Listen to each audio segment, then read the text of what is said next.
Hi, everyone, and welcome to today's Comprehensive Marketing Workshop webinar. I'm Kristen Johnson, Local Arts Advancement Program Manager with Americans for the Arts. We've got a great program planned for you today, and I'm excited to introduce our speaker. But first, a couple of quick reminders.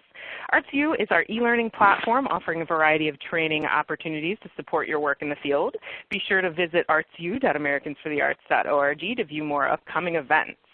There will be time for questions at the end of the presentation, but in the meantime, feel free to type any questions that you have in the chat box in the bottom left-hand corner of the screen. For those of you that are joining us by phone, please know that you are not muted, and we would appreciate if you would mute your lines upon signing in. You can just mute your lines by pressing *6. When it's time for questions at the end of the presentation, go ahead and hit #6 to unmute, and I'll give you those commands again as a reminder when we get there.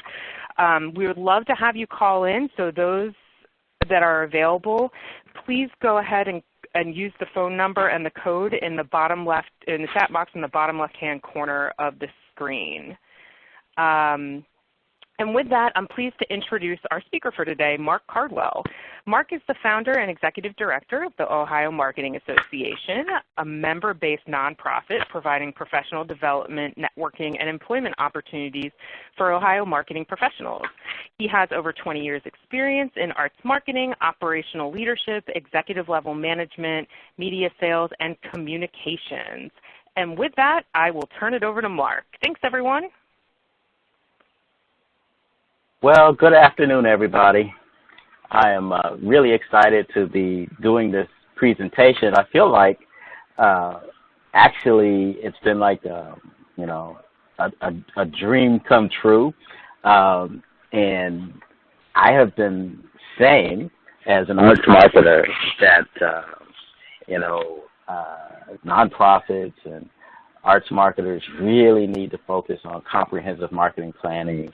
Having been in the trenches and worked so many years in a nonprofit arts organization, one of the big things that was always lacking was this, we did so many things on the fly, but we never really sat down and did, comprehensive marketing planning. And so I said, one day I'm going to go out there and tell everybody about comprehensive marketing planning and how we all need to do it. So I'm all excited about this.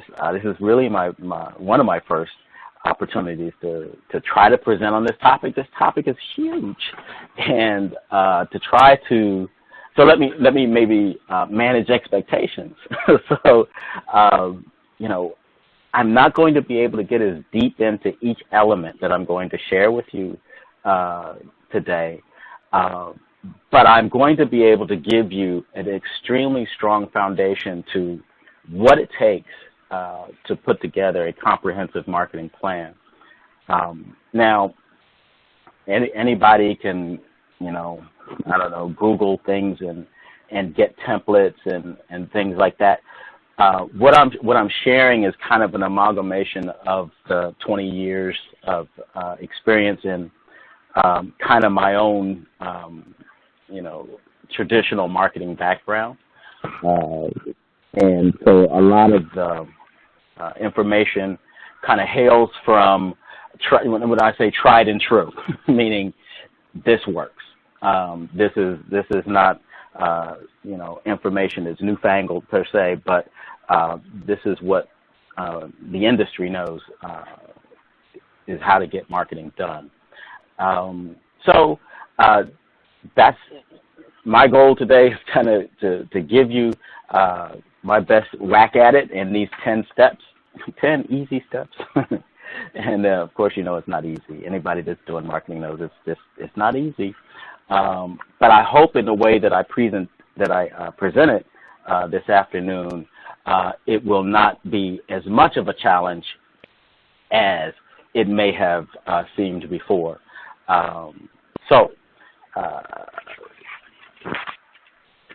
With that, maybe before I turn to the first slide,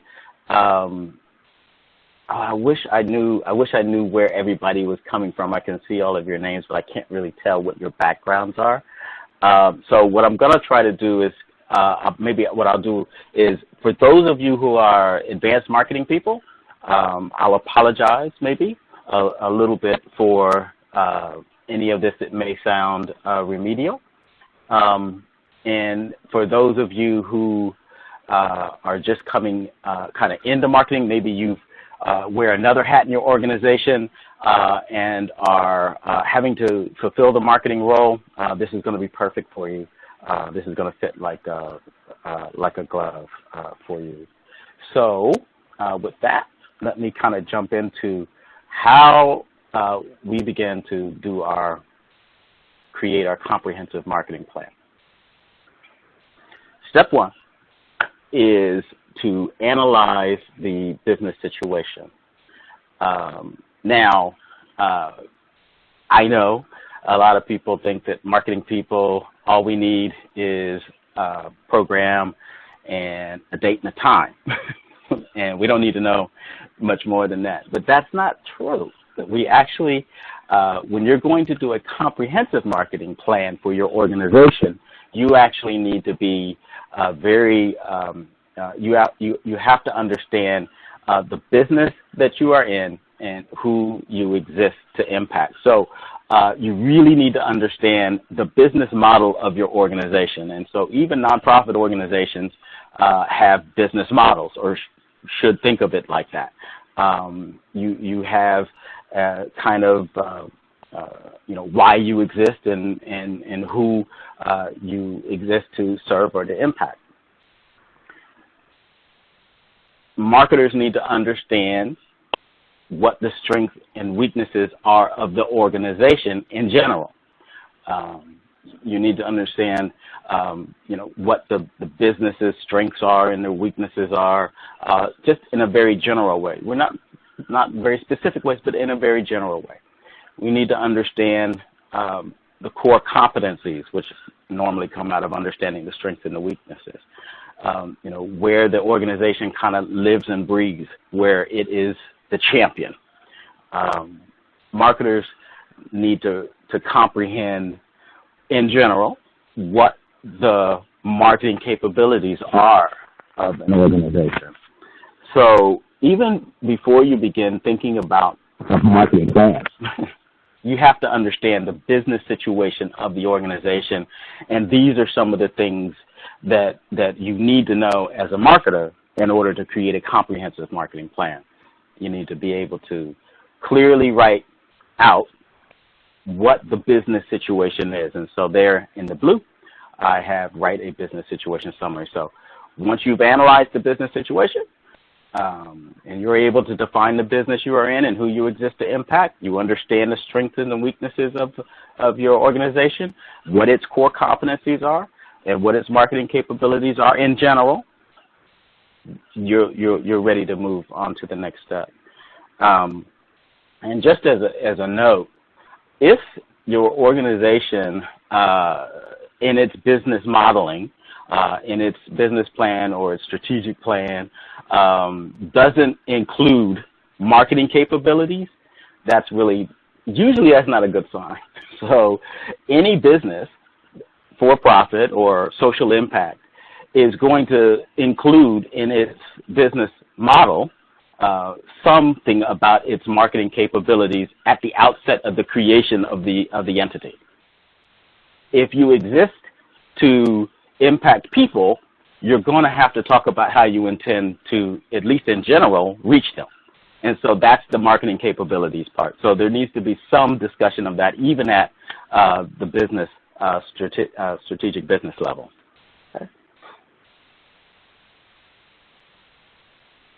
Step 2,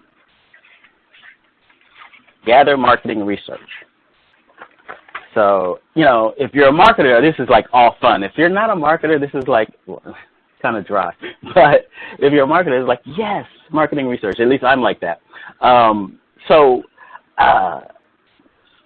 Voracious data gathering on who you exist to impact. And if you walk through these steps, what you'll notice is they kind of build on each other. And that's why it becomes, at the end, comprehensive and not on the fly, not one-offs. not off the top of your head what we could do if, that sort of thing. This is what gives you the solidity you need in your marketing planning. So if you know who you exist to impact, now you can begin to engage in some marketing research on those people. And I say voracious data gathering, so you can do some primary and some secondary research. Your primary research is your firsthand, direct-to-consumer research that usually, a lot of times that's done by a third party, and sometimes for organizations it can be kind of expensive. Used to be when folks did a lot of focus groups back in the day, you'd contract an organization to do those sorts of things for you. And third parties the ideal situation is that a third party does your primary research. So if you're able to do that, great. And sans that, and with that, secondary research is also necessary. So I always say you can never have too much information on who you exist to impact. So, and of course, your secondary is information that's already been gathered and just happens to be about the people that you think you exist to impact. And you want to get that information. You want to just gather all of that information. That information can be quantitative and it can be qualitative as well. And it can be X's and O's, how many, and it can be lifestyle, psychographic as well. And so I won't try to, but that could be a whole thing in and of itself. You want to start to also be doing some competitive analysis of, your organizations that are juxtaposed you and who may be talking to the same people you exist to impact. So nowadays we know that we are in battle, competitive battle for time, for mind, for people's attention, and that's just the reality of it. So we have to understand who our competitors are and where and how they're competing with us. And so this is kind of the step in the stage where you start to begin to outline some of that as well. Then you basically kind of summarize that. And you put that data together and you just write a summary of it. So you'll have your marketing research summary part of your comprehensive marketing plan. Big fun. Always enjoyed doing that. Well, that's fun for me.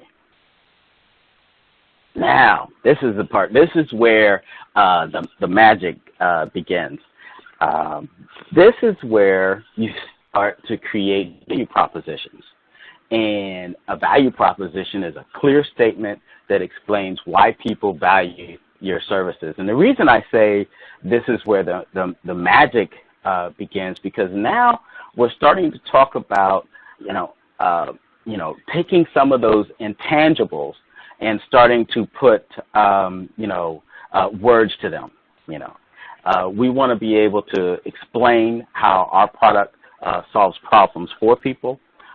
We want to be able to explain the unique difference that we have over our competition. Remember, we've done some competitive analysis, so now we have information. And we want to be able to juxtapose ourselves and talk about what our unique difference is over our competition. We want to be able to explain any specific features and benefits that our product or our service has. We want to begin to gather all of that. And this doesn't mean that, that the value propositions are all, approved by the board. And so this has to kind of be where we're gathering this now. We're trying to put as much of what we think our value propositions are together on paper, so that we can begin to look at it and understand why people should be engaged with us and what value it is that we're offering. And then we want to begin to try to make sure that we're able to elicit that. So we want to begin to create our value propositions. Once you've done that, you want to just kind of summarize that.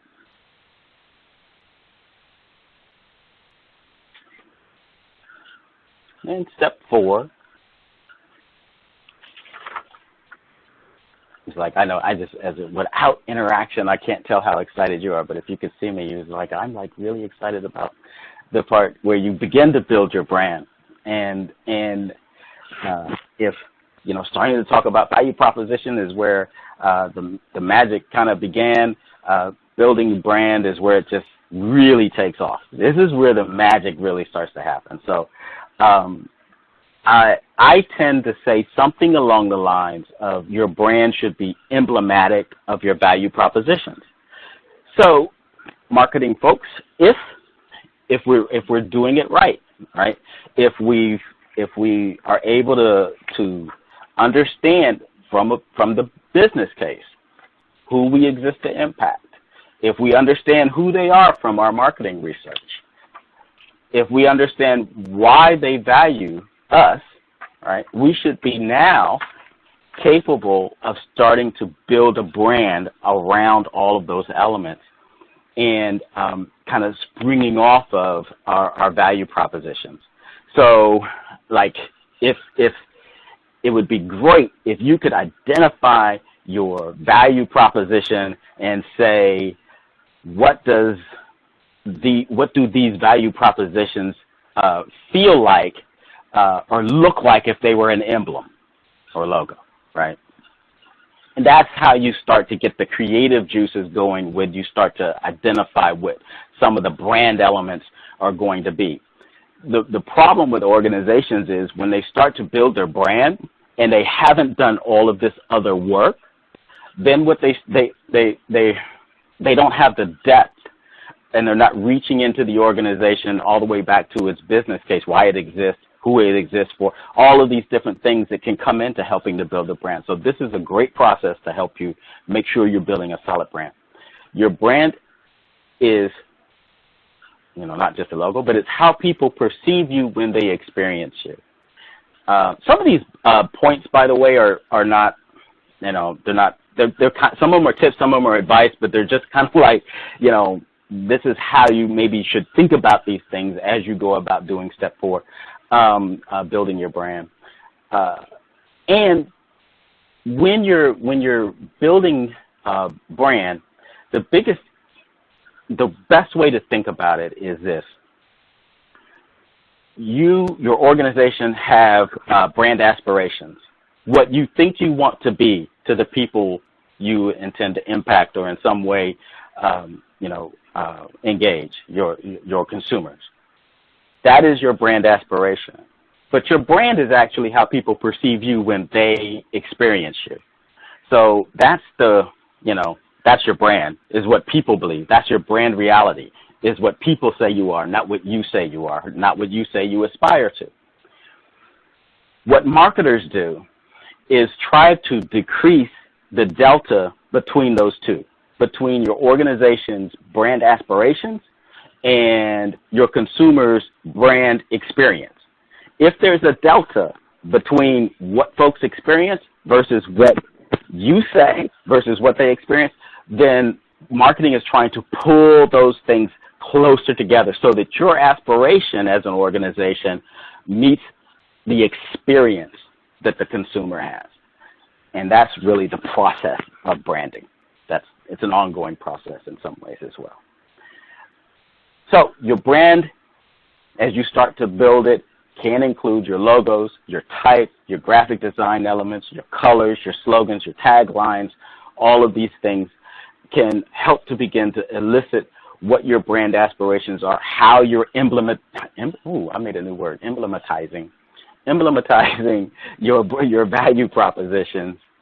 And then you want to try to make sure that you begin to understand how you're going to integrate all of that branding into all aspects of your operations. So, it's not just that the marketing department has it on the brochures and has the slogans and the taglines and so forth, but it's also that everybody in the organization is a part of the brand, which should connect to the value proposition, which should connect to the business case. Okay. Then you want to make sure that you have enough of your branding to create your brand guideline document. Now, I think maybe I'll take a little step and try to, even though I'm presenting 10 steps, by now you can probably understand that this is really a living document that you're creating. And so building this brand guideline document, it takes a little bit of energy as well. So you're working with your graphic designers, you're working with other people, there's all this back and forth, there's approvals, there's this, there's that. So none of this is done by one person at one time and it's done. This is something that it takes a little bit of time. And so the best way to think of this process of creating a comprehensive marketing plan is to understand it like you would a strategic plan, that it is indeed a living document. Okay. I wish it was just, follow these steps and you'll be done like tomorrow, but it takes a little bit of energy and effort. Okay. Step 5. Now, based on everything that we've done up to this point, which is a lot, now we're ready to start to create our communications plan. Now, your communications plan is not a marketing plan. It is different from your marketing plan. This has to do with how you intend to communicate with all of your various target audiences. And I like to think of it as an opportunity for you to develop your tone and your target, your topics, and who your targets are. So key message development is what we're into creating right now. This is where you encode, which is an old advertising term, probably nobody ever says that anymore, where you encode your value propositions and brand aspirations into statements that you use in your communications. And those communications are various. So they're your letters to your patrons. You want to begin to, at this stage, you want to begin to, remember you have all this other information to pull and to draw on. You want to begin to kind of figure out how you want, what tone you want to take, and how you want to encode the value propositions and brand aspirations to various target audiences. So if you're talking to funders, you want to figure out how you're going to speak to them. You're not going to talk to certain funders the same way that you're going to talk to patrons, and you're not going to talk to them the same way you would in an annual letter, the same way you would talk to them in a blog. So when you're creating your communications plan, this is the time where you start to break down how you communicate and who you're going to do it with and how you encode the value propositions and the brand aspirations. So what happens with some organizations is the blog and the person that's doing it doesn't have any connection to any of this other work, right? They have a connection to the vision, mission, and values of the organization, but that's not any of this comprehensive kind of background on the consumer that a comprehensive marketing plan begins to develop. So the value of having a plan like this is that you have so much to pull upon that all you're now doing are changing the encoding of how you're going to communicate the one value proposition that you have. And they're different for different audiences, but I think you get what I'm trying to say.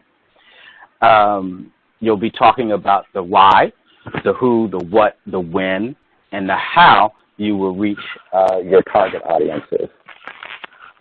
And so the way I thought about it earlier today as I was kind of like going over my notes is this new thing, but it's not new because we've been doing it forever, but those of you who know how to code switch, right?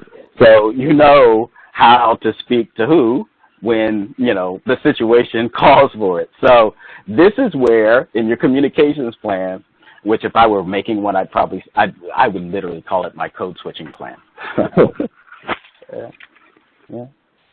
And the other point that you want to make sure that you do is you want to make sure that you also this is more of a tip, that you understand where your two-way engagements happen, where your communication actually becomes engagement. And just know where those things are happening and how you want those conversations to go.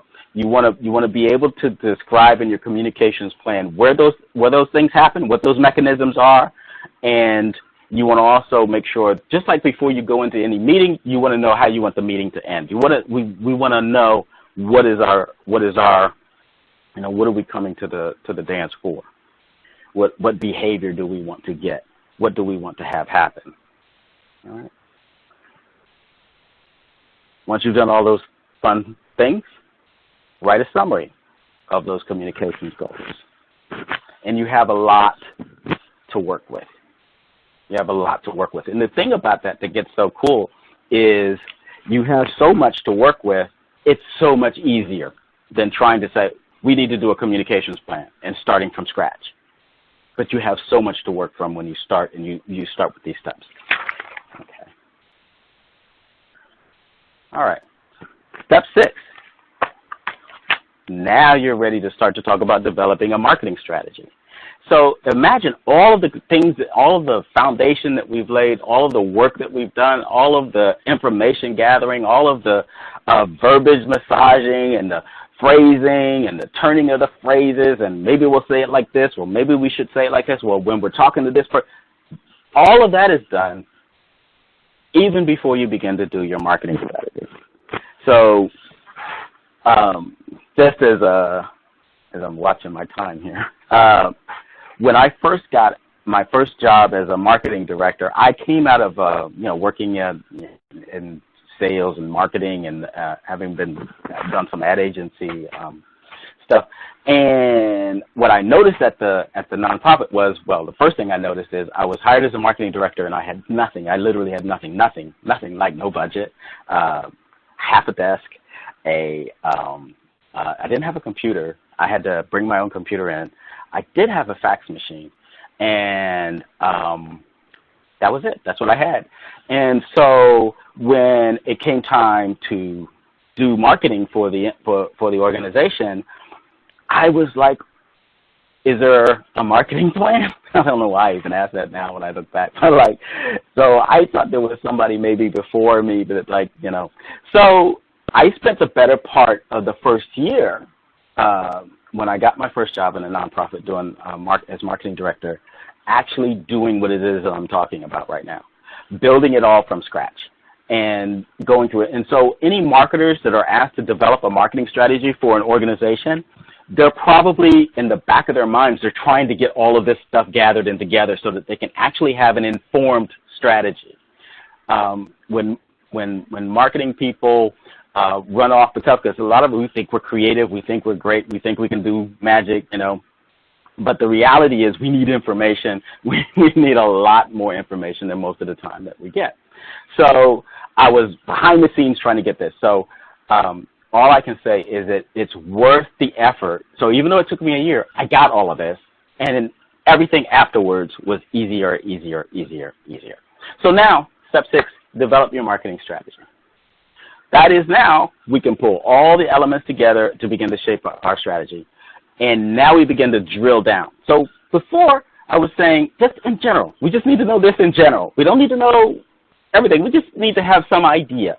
We need to know our basic consumer is, we think our person lives on this side of town. We think maybe our person is likely female because our programming kind of tends that way. And so in the beginning, that's okay. That's fine. But now we're ready to do marketing strategy, and we're going to drill down. And we're going to describe our market area. We're going to understand how many households are in it, who's in the households, what zip codes they are. When we talk about our market area, we're going to know everything about it. So whether yours is 3, 5, 10, 15, 20-mile radius of your organization, this is where you start to really put, X's and O's to some market information. You'll want to understand your target consumer in the greatest of detail, whereas before we were kind of general, now I want to know what time they get up, what car they drive, what do they eat for lunch. All of this information, marketing people know that I want to know too much. I want to know more than you would think one needs to know. And now you want to get all of that information together about your target consumer. You want to understand what media your target consumers can best be reached. So this is where you start to do the marketing stuff. And you want to so this is, I guess, in some ways more research. And you also want to begin to develop your creative.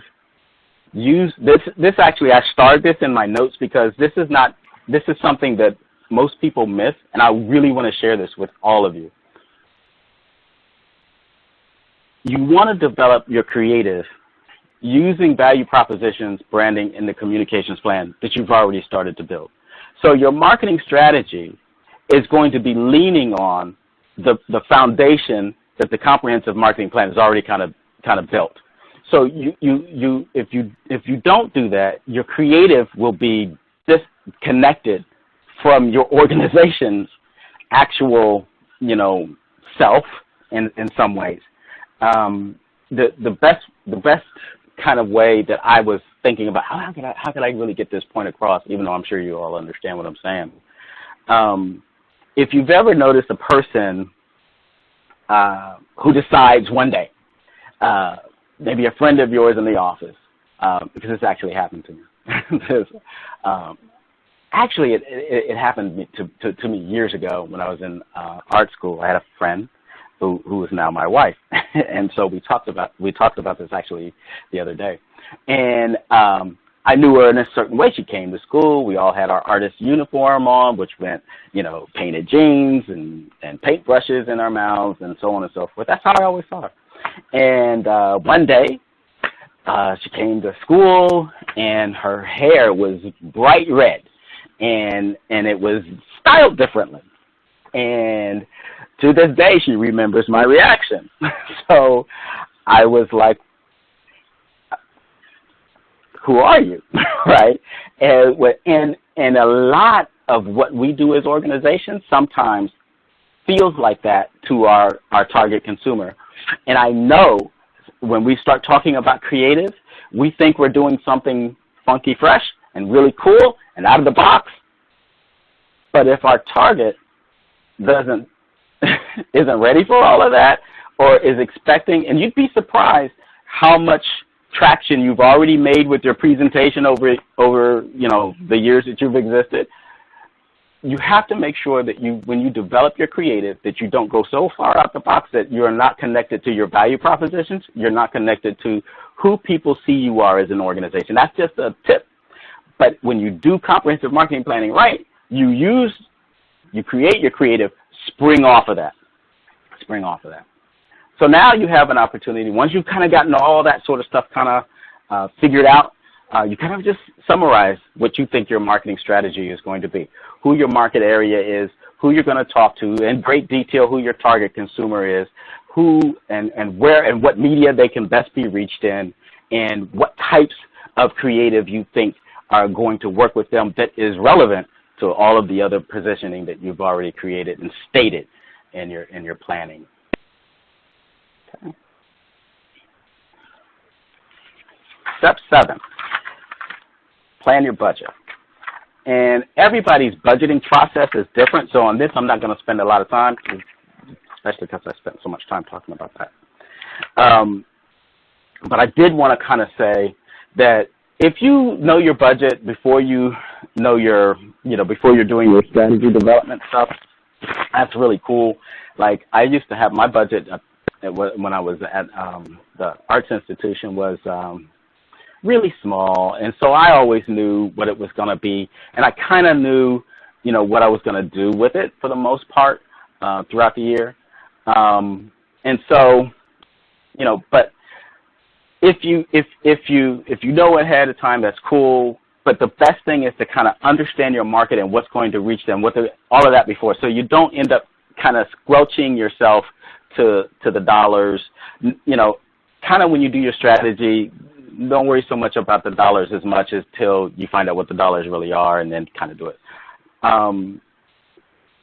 You want to understand any seasonality and recurring expenses and income that you have. These are just now tips, I guess, that I think are really cool, good tips. understand your biggest bang for the buck mediums. So you need to understand where you're going to get the most reach and frequency, which in advertising is what you're trying to go for. You want to reach as many people as many times as you can with your messaging. So you want to understand where you can get the biggest value, the biggest bang for your buck, to give you the best reach and frequency. So that's just kind of a go by. So it's better while there's some value in reaching 100,000 people at one time with one message. It's kind of better to reach 25,000 people 4 times.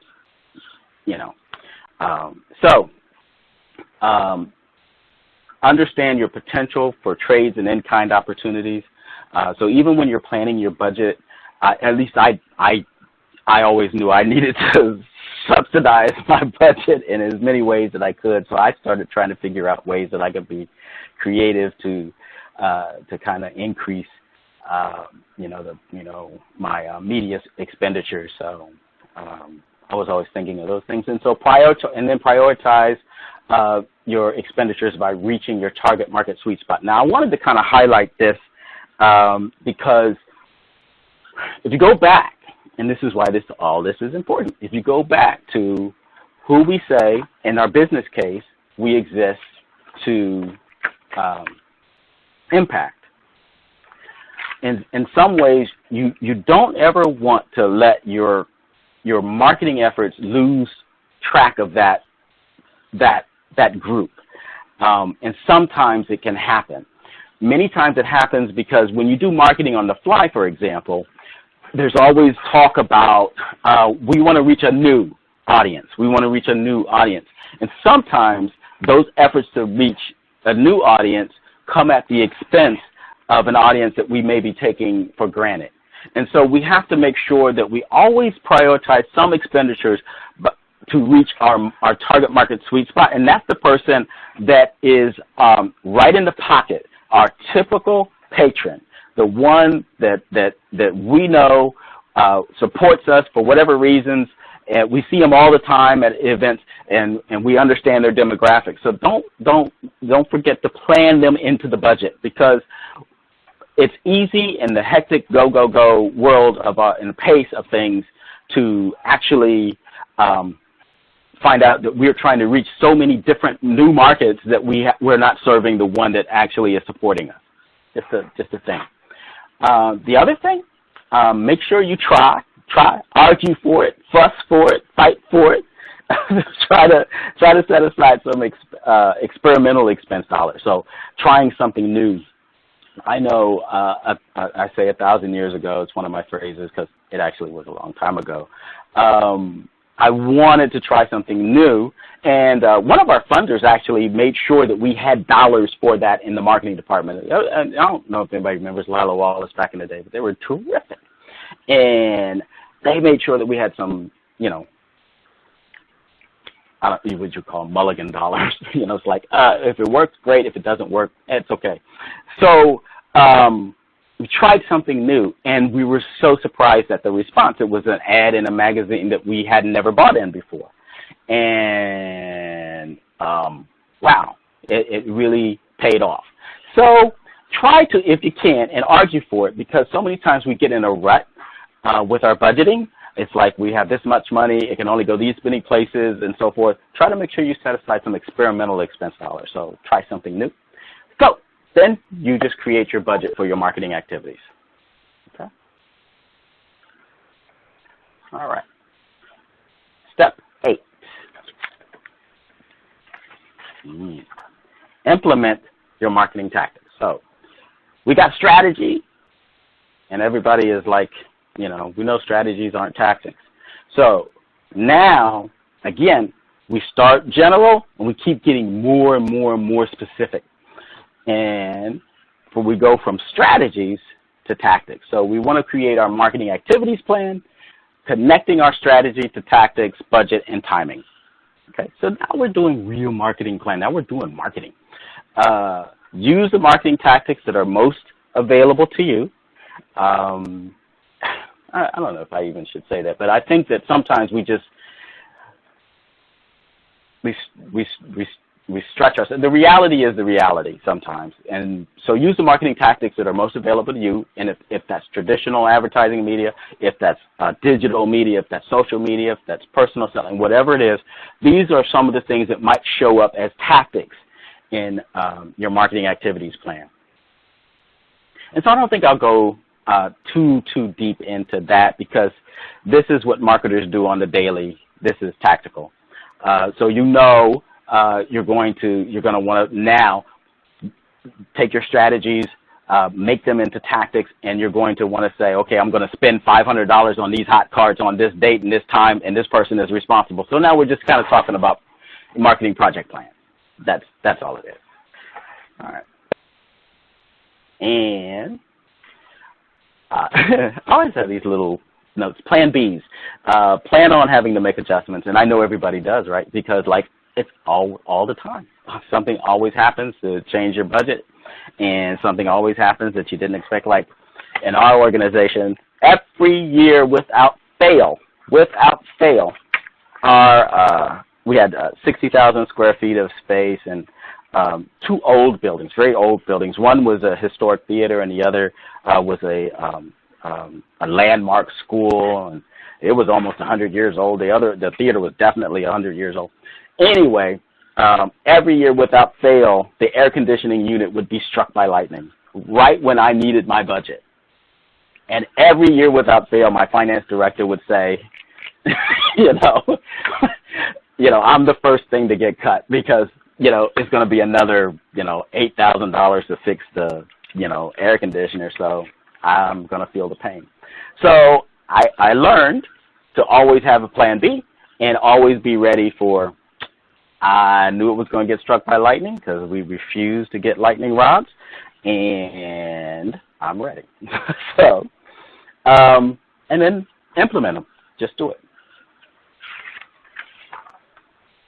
I am right on pace. Okay? Now, step 9. And this is the most, it's almost like everything that we've talked about up to this point doesn't mean anything if you don't do step 9. And it's really true, which is to evaluate and measure the results.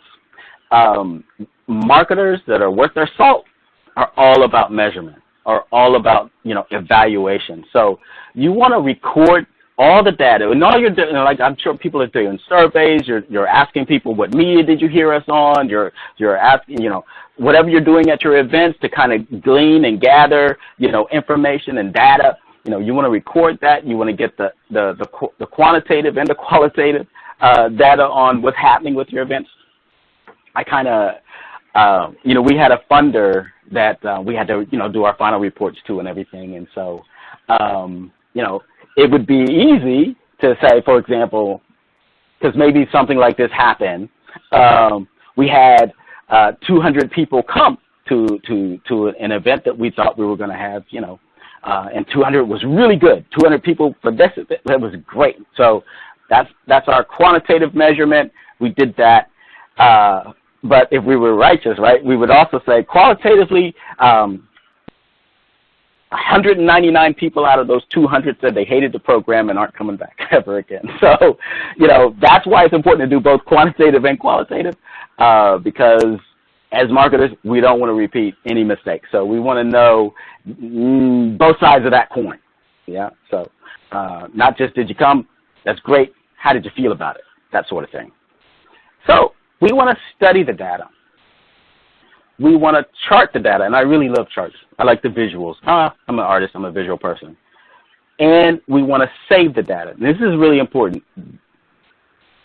Archive the data. It's terrific as marketers to be able to go back and see what worked, what didn't work. So figure out an archival system for your comprehensive marketing plan to make sure that the data that is generated is saved and kept. And it's like gold. And you want to make sure that you, again, are able to, summarize the overall effectiveness, both the good, the bad, and the ugly of your marketing efforts. And so marketers, again, that are worth their salt are willing to own it all. At least, I'll own it. I swung and I missed, you know, because every now and then, do pretty good. Okay. All right. Step 10, rinse and repeat. And this is basically exactly how I kind of feel about it. You just keep doing it. You keep making adjustments to the strategy per its effectiveness. And so whenever you're doing your measurement, wherever you're doing your studies, you make the adjustment. And it's just like, again, it's a living document.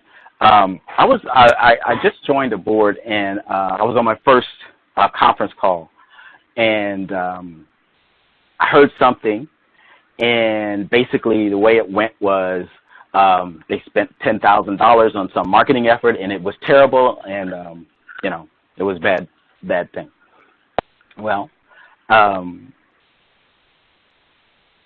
what's important is that is noted in a strategy, in a document, so that someone else, a new marketing director, comes in, doesn't repeat that mistake, you know, because it made sense at the time, and I know for a fact that we have done things that made sense of and it doesn't work with our audience for whatever reason, and someone knew before. They said, oh, we tried that, it didn't work. It's like, but if you had recorded it, I could have seen that it didn't work, and we wouldn't have to have the same problem. So make sure you adjust your strategy per its effectiveness, and that you tell people. All of this sort of stuff takes both discipline and patience, because we're all busy, and so I don't expect anybody, this is me, because I know what the reality is, to be able to just do this 100, just right now, just do this. But if you do a little bit at a time, and you kind of like grab each one of these steps, and you just do a little bit of it at a time. Just do a little bit at a time, and like, I don't know, have a binder or a folder on your computer over off to the side, and just start compiling this information. You're going to be so happy that you do it. It does take discipline. It does take patience. And you're going to be pulled upon to keep doing marketing on the fly, but you have to have this information to do it right. Trial and retrial, and that's the name of the game. And then all you're doing is you're compiling all of this information into your living document, however you want to keep it, whether it's in a file folder on a computer, on the server, where everybody can get it, or whatever, or whether it's a binder on the shelf that you update and you keep. That's what you want to do. And that's it. That's my presentation on comprehensive marketing planning. I'm open to questions and dialogues. Great. Thank you so much, Mark. This is Kristen again, guys. At this time, we're going to go ahead and turn it over to you all for questions. So feel free to type in any questions that you have either into the chat box in the bottom right-hand corner of the screen, or for those of you that called in, go ahead and unmute your lines by pressing #6. I've actually got a question for you, Mark, just while people are thinking of what questions they might have.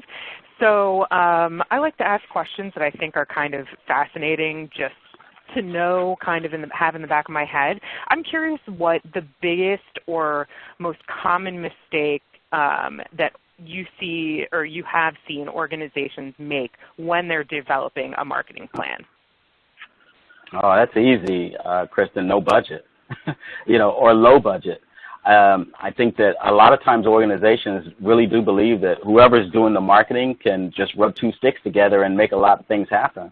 It's one of the most underfunded areas in our organizations, and I'm like a huge advocate for organizations at the board level and executive level, really taking on the responsibilities of funding their marketing efforts, fully funding them. Yeah, that's the biggest one. That's at that level. You mean at another level? No, I think that's a really good example, and you had talked about this a little bit in one of your steps, and I'm curious if you are at an organization. I know a lot of folks on the phone are doing double duty, multiple jobs, but I'm sure they've been in that position where, somebody above you in management says, hey guys, we need to cut expenses, and marketing is the first thing to go. I'm curious, do you have any kind of arguments in your arsenal that you can give to people on the line that they can take back with them when somebody actually tells them that their marketing budget is being cut? Well, the first thing that comes into my mind is an old 70s song called "Nothing from Nothing Leaves Nothing." You know, I just play that song for them. I think the reality, we just have to call people to be realistic. And then sometimes I know in the past I've used kind of other organizations that are spending on marketing that we may consider ourselves a competitor to. So if, for example, we're a presenting organization and the presenting organization down the street has a marketing budget, right, and we don't, then I'm saying, who do you think are going to get the minds and the attention of the people, the ones who are talking to them?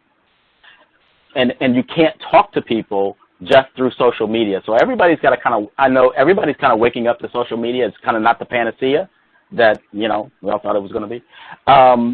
And you have to spend money to talk to people. That's just all there is to it. And if your competitor is doing it and you're not, that sometimes would work for me. I actually love that explanation. I think that's great when you can actually point to somebody that is somewhere else in your community or that is maybe your local competitor and say, hey, you know what? This organization is spending big bucks or any bucks on marketing and we're not, and look at the return that they're getting. Right. There you go. Okay, I don't see any other questions. I'm curious if there's any kind of last tips that you want to leave for people as they're going out and starting to embark on this marketing planning journey.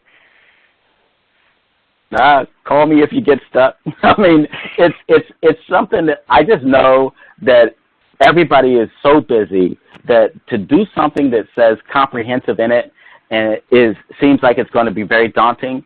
But I promise you, if you just do a little bit at a time, you could have this thing built in less than, depending on how much time you have, less than 3 months, you could have a comprehensive marketing plan built. And ever after that, you're not going to have to do it the same way, with the same energy you did it before, because it lives, and now you're just updating it, and that sort of thing. So.